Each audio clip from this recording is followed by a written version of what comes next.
বুঝো, এখন যদি আর কেউ কিছু করতে পারে সেটা হলে তুমি। তুমি সিমরানদিকে ভালোবাসো তো, তাহলে সেটার জন্য তোমায় লড়তে হবে। এতে সব ভুল কিন্তু আমাদের। আমরা তো সব সত্যিটা জানতাম, কিন্তু তাও কাউকে কিচ্ছু বলিনি। যার শাস্তি আজ সিমরানদি পাচ্ছে, যেটাই ওর কোনো দোষও নেই। বুঝো, আজ শুধু তোমার ভালোবাসার জন্য নয়, দিদির সম্মান ওর জীবনের জন্য লড়তে হবে। আজ যদি এই বিয়েটা না হয় না, তাহলে দিদির জীবনটা সারা জীবনের মতো নষ্ট হয়ে যাবে, আর তার জন্য দায়ী থাকবো আমরা দুজন। বুঝো, তুমি এভাবে দিদিকে মণ্ডপে ছেড়ে রেখে যেতে পারো না। আমি জানি তো অনুবৌদি, আমিও তোমার মতোই ভেবেছিলাম সিমরান আর ক্যান্ডি একবার আমরা সবাই এক হয়ে যাই, তারপর কেউ কিছু বলতে পারবে না। কিন্তু এইসব আমি জানি বুঝো যে সত্যিটা ভুলভাবে সামনে এসেছে, আর আজ যা কিছু হচ্ছে নিজে থেকে হচ্ছে না। এই সমস্ত কিছুই জ্যাসমিনের কাজ। কিন্তু এখন জ্যাসমিন যা করেছে সেটা নিয়ে তো কিছু করতে পারবো না, সিচুয়েশনটা সামলাতে পারবো। বুঝো, প্লিজ সামলে নাও এই সিচুয়েশনটা।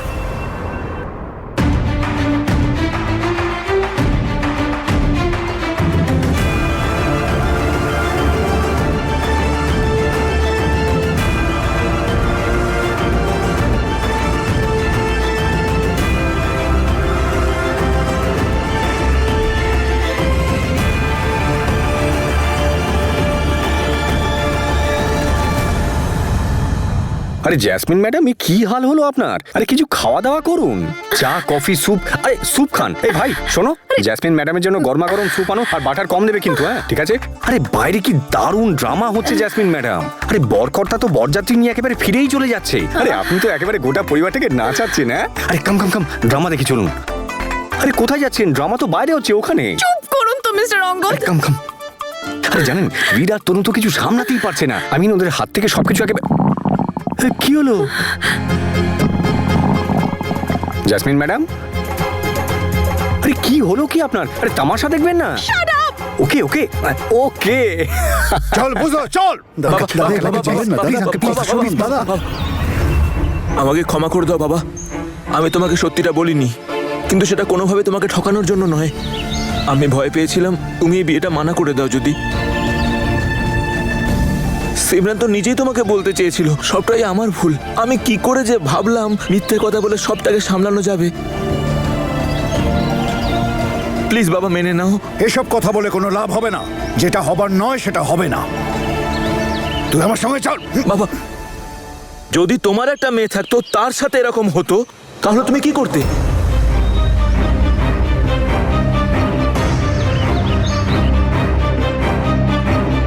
তাকে এভাবে ঘরে বসিয়ে রাখতে, নাকি তার সুখ চাইতে, তার বিয়ে দিতে? এখন সময় পাল্টেছে বাবা, কেউ অতীতটাকে দেখে না আজকাল, কারো কোনো যায় আসে না কি ঘটছে না ঘটছে। বাবা, তোমার আশীর্বাদ যদি সিমরান পায় তাহলে না কেউ কিচ্ছু বলতে পারবে না। আরে সমাজের মুখে এভাবে বন্ধ করা যায় না। তুমি এই সমস্ত লোকেদের নিয়ে টেনশন কেন করছো বাবা? আমি জানি সিমরান খুব ভালো মেয়ে, ও খুব ভালো মনের মেয়ে, ও কারো ক্ষতি চায় না। ও সামনে থাকলে ওর অতীতটাকে আমি দেখতেই পাই না। আর সব থেকে বড় কথা হলো আমি সিমরানকে ভালোবাসি বাবা, আর ওর জীবনসাথী হওয়ার জন্য এই একটা কথাই যথেষ্ট বাবা। আমি কখনোই না ওকে আমি ভুলতে পারবো, না আমি ওর হাত ছাড়বো। মাথা ঠিক আছে তোর? ভালোবাসায় অন্ধ হয়ে গেছিস, তাই সবকিছু দেখেও দেখতে পাচ্ছিস না। এ তোকে কোনো ভুল বোঝায়নি তো? বৌদি আমাকে সাহস দিয়েছে। তোমার সামনে এই কথাগুলো বলার জন্য আমি ক্ষমা চাইছি। যদি আমি আগে এইগুলো বলতে পারতাম।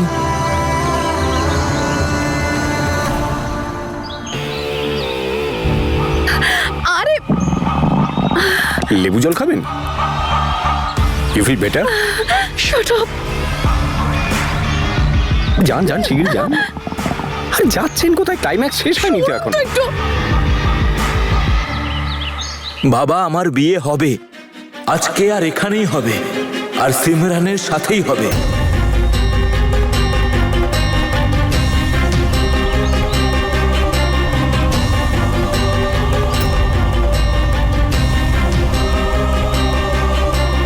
বুঝো, আমি বলছি তুই যাবি না। বুঝো, আমার কথাটা শোন।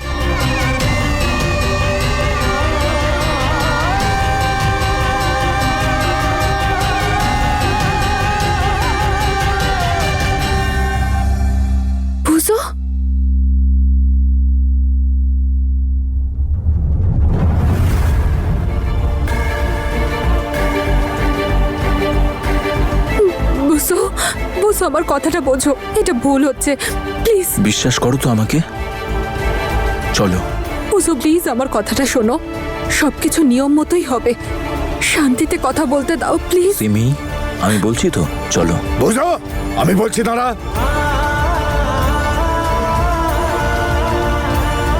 দাঁড়া বুঝো, না হলে এর ফল কিন্তু ভালো হবে না।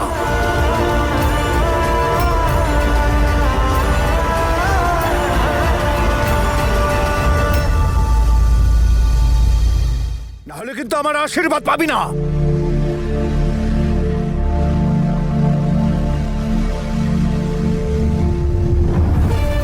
দাঁড়া বলছে বুঝো, না হলে ফল কিন্তু ভালো হবে না।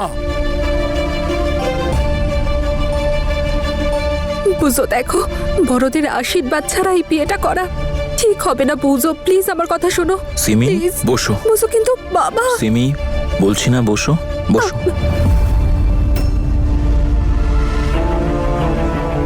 বাহ বুঝো, মন খুশি করে দিলি ভাই, অনেকটা সাহস দেখালি। শুনছো, রাজি হয়ে যাও। চুপ, মাথাটা ঠিক নেই ওর। তোমার প্রশ্রয় এইসব হয়েছে। বুঝো, একবার ভাবো। আজ এটা দরকার ছিল। পণ্ডিত মশাই, মন্ত্র পড়ুন।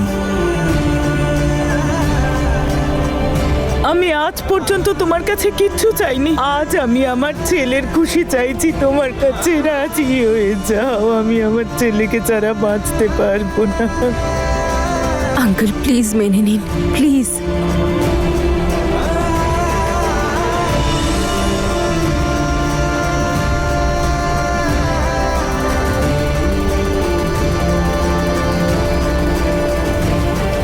জেসমিন ম্যাডাম, কি করছেন আপনি? বাইরে পুরোহিত মন্ত্র পড়ছে, মালা বদল এইমাত্র হয়ে গেল বলে। বিয়ে হয়ে যাবে, তনু ম্যাডাম জিতে যাবে, আপনি হেরে যাবেন। আর আপনি বাইরে আসুন না। কি ওইসব কালো জাদু হাবি হাবি এসব কি সব করে না, ওসব করে সিমরানের বিয়েটাকে একটু আটকে দিতে পারছেন না? জেসমিন ম্যাডাম, শুনতে পাচ্ছেন আমার কথা?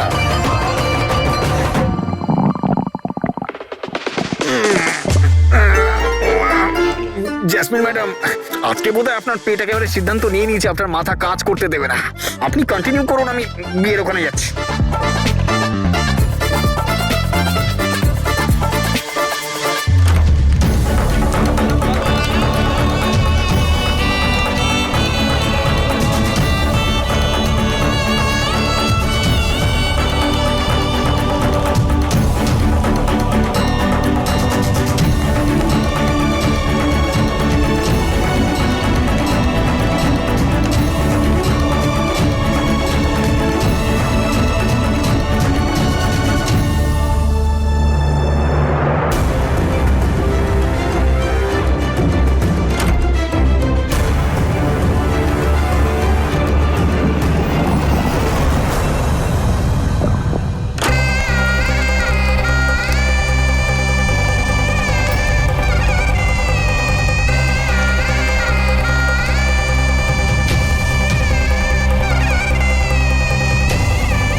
শুভেচ্ছা, অনেক শুভেচ্ছা। মিস করে দিলেন আপনি। বলবেন তো আপনার পেট খারাপ, আমি ভাবলাম শুধু মাথাটাই হয়তো। আমার কাছে ওষুধ আছে, আই ক্যান হেল্প। চল চল, আমি আসছি।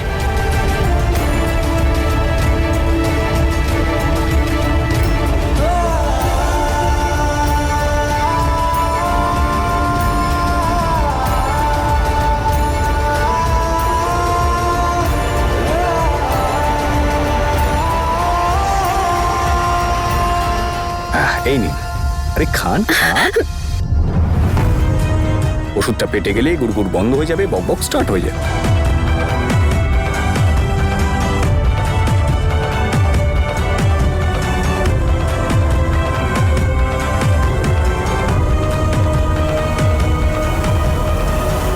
বেটা, আপনাকে তো আমি দেখে নেব। ওষুধ পেটে পড়তে না পড়তেই বক বক স্টার্ট। ও, আমি বরকনেকে উইশ করে আসি, ওকে?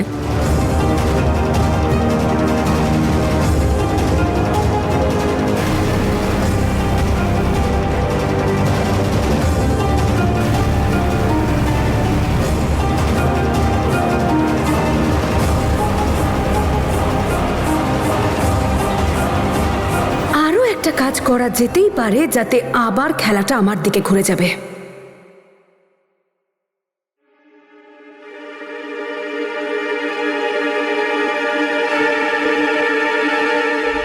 আঙ্কেল, ক্ষমা করে দেবেন প্লিজ। আসলে আমাদের সিমরান দিদির জন্য পশু আপনাকে এতটা অপমান করলো। আপনি বা কি করবেন? ওরা একে অপরকে খুব ভালোবাসে, সেই জন্যই আপনার বুঝো এত সহজে অন্য একজনের বাচ্চাকে আপন করে নিতে পারলো। এসব কিছু কি এত সহজ বলুন তো আঙ্কেল? এভাবে অন্যের পাপ নিজের বাড়িতে নিয়ে যাওয়া, আপনাকে যতই ধন্যবাদ বলি সেটাও কম পড়বে। এটা ভেবেই আমরা ভীষণ খুশি যে এবার থেকে সিমরান দিদি আর ক্যান্ডি আর একা নয়, এখন তো ক্যান্ডিও আপনাদের বংশের একজন হয়ে গেল, তাই না? Thank you so much uncle, thank you.